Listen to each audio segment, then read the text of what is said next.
Mag-hi ka. Good morning. Narito tayo ngayon sa Westdale, Antel. Actual turnover. Lot area 150 square meter. How many bedrooms? Kung yung California kanina, 4 bedrooms sa taas, 1 bedroom sa baba. So, kung meron po kayong mga lola na hindi pwede umakyat sa taas, pwede po ito po na ito. Pwede yung family room. Service, stairs, so 1, So, 3 ito po tayo bedrooms. sa taas. Yan. So, Anyway, meron po tayo dito ano? same sa California. Sa baba.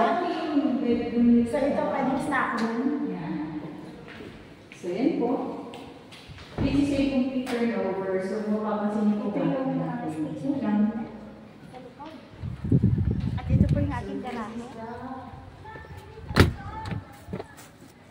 So, kasya po yung dalawang sasakyan.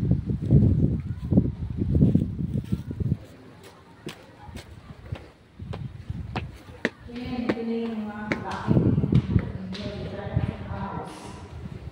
Alam niyo po sa area nito, dito binidevelop nearby. Actually, sa 2 kilometers. Okay, ano po, ang velocity ng Ayala Land is the street. Master's bedroom. So, this is meron po siya. Master's bedroom. So, kasi mga pag-aaralan natin ang mga infrastructure ng Cavite. So, this is the master's bedroom.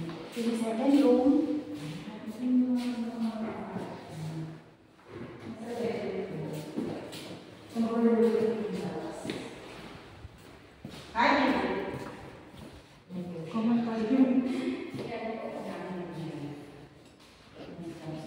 At ito naman po ang third room.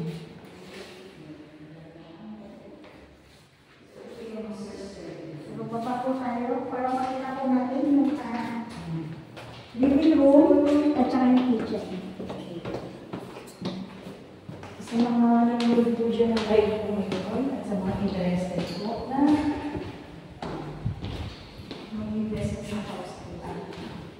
Yung po kasi di ba sabi nila, your first house is not always your dream house. Kasi yung first house natin, most likely, those houses or yung mga houses were parang kesa ng lupa